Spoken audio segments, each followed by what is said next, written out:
या देवी सर्वभूतेषु मां शक्तिरूपेण संस्थिता नमस्तस्यै नमस्तस्यै नमस्तस्यै नमो नमः। जय माता दी।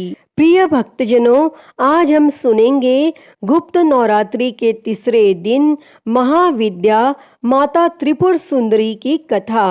जो भी भक्त सच्ची श्रद्धा के साथ, नियम और निष्ठा के साथ गुप्त नवरात्रि का व्रत करते हैं, इस दौरान माता 10 महाविद्याओं का पूजन करते हैं अथवा कथा श्रवण करते हैं और दुर्गा सप्तशती का पाठ या श्रवण करते हैं, तो उनके सभी प्रकार के दुख और कष्ट दूर होते हैं तथा सुख और समृद्धि की प्राप्ति होती है। नवरात्रि का व्रत वर्ष में 4 बार मनाया जाता है, 2 गुप्त नवरात्रि के रूप में और 2 प्राकट्य नवरात्रि के रूप में। प्राकट्य नवरात्रि जो कि चैत्र और आश्विन के महीने में शुक्ल पक्ष की प्रतिपदा तिथि से लेकर 9वीं तिथि तक माता दुर्गा के 9 स्वरूपों का पूजन किया जाता है, और गुप्त नवरात्रि के व्रत में माघ और आषाढ़ के महीने में माता 10 महाविद्या का पूजन किया जाता है। गुप्त नवरात्रि के तीसरे दिन जो कि आदि महाविद्या त्रिपुर सुंदरी का होता है। देवी त्रिपुर सुंदरी अनुपम सौंदर्य, भक्तों को अभय प्रदान करने वाली, यौवन युक्त और तीनों लोकों में विराजमान है और उन्हें कई नामों से भी जाना जाता है। इन्हें राजराजेश्वरी, बाला, ललिता, मीनाक्षी, कामाक्षी, शताक्षी और कामेश्वरी भी कहा जाता है। अपनी सुंदरता और मोहकता से देवासुर संग्राम में असुरों को अपने वश में कर लिया था।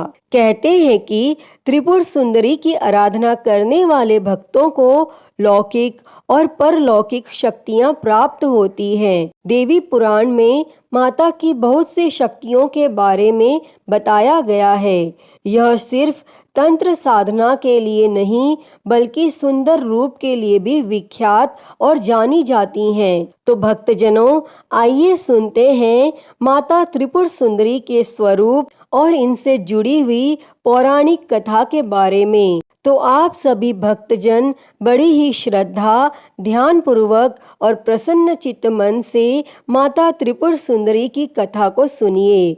तो सभी प्रेम से बोलिए, माता त्रिपुर सुंदरी की जय, माता ललिता की जय, सर्व देवी देवता की जय। देवी त्रिपुर सुंदरी शांत मुद्रा में लेटे हुए सदाशिव की नाभि से निर्गत कमल आसन पर विराजमान है।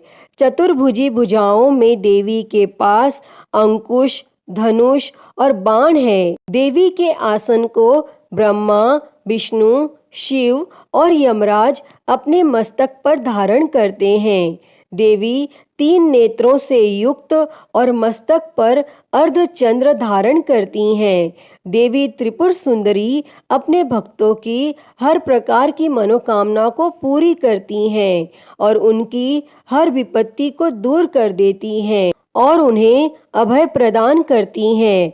कहा जाता है कि देवी त्रिपुर सुंदरी की पूजा से आत्मिक बल, यश और कीर्ति की प्राप्ति होती है। पौराणिक कथा के अनुसार देवी त्रिपुर सुंदरी की उत्पत्ति का रहस्य सती वियोग के पश्चात भगवान शिव सर्वदा ध्यान मग्न रहते थे। उन्होंने अपने संपूर्ण कर्म का परित्याग कर दिया था, जिसके कारण तीनों लोकों के संचालन में व्याधि उत्पन्न हो रही थी। और उधर तारकासुर ब्रह्मा जी से वर प्राप्त किया कि उसकी मृत्यु शिव के पुत्र द्वारा ही होगी। और तब समस्त देवताओं ने भगवान शिव जी को ध्यान से जगाने के लिए कामदेव और उसकी पत्नी रति देवी को कैलाश भेजा। तब कामदेव ने कुसुम सर नामक मोहिनी बाण से भगवान शिव पर प्रहार किया। परिणाम स्वरूप शिवजी का ध्यान भंग हो गया और देखते ही देखते भगवान शिव के तीसरे नेत्र से उत्पन्न क्रोध अग्नि ने कामदेव को जलाकर भस्म कर दिया। तब कामदेव की पत्नी रति द्वारा अत्यंत दारुण विलाप करने पर भगवान शिवजी ने कामदेव को पुनः द्वापर युग में भगवान श्री कृष्ण के पुत्र के रूप में जन्म धारण करने का वरदान दिया और वहां से अंतर्ध्यान हो गए।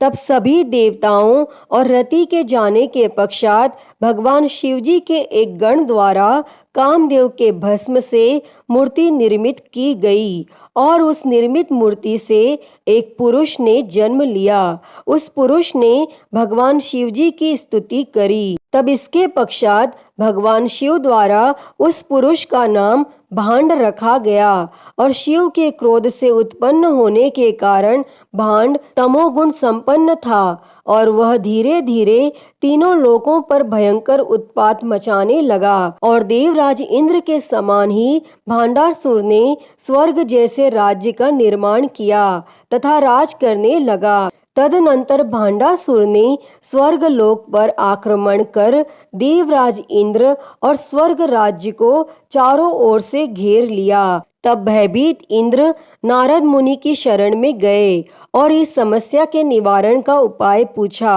तब देवर्षि नारद ने आद्य शक्ति की यथाविधि अपने रक्त तथा मांस से आराधना करने का परामर्श दिया और देवराज इंद्र ने देवी की आराधना की और देवी ने त्रिपुर सुंदरी स्वरूप से प्रकट हो भांडासुर का वध कर देवराज पर कृपा की और समस्त देवताओं को भय से मुक्त किया।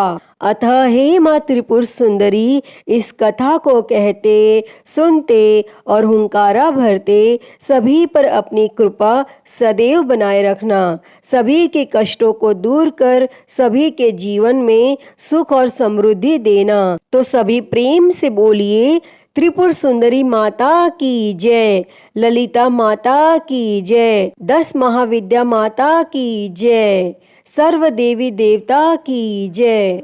प्रिय भक्तजनों, तो मैं उम्मीद करती हूँ कि आपको आज की यह कथा पसंद आई होगी और अगर वीडियो अच्छी लगी हो तो इसे लाइक करें, ज़्यादा से ज़्यादा शेयर करें और कमेंट बॉक्स में माता त्रिपुर सुंदरी की जय लिखना ना भूलें और महाकाल भक्ति ज्ञान चैनल को सब्सक्राइब कर नोटिफिकेशन बेल को ज़रूर ऑन कर लें। हर हर महादेव। धन्यवाद।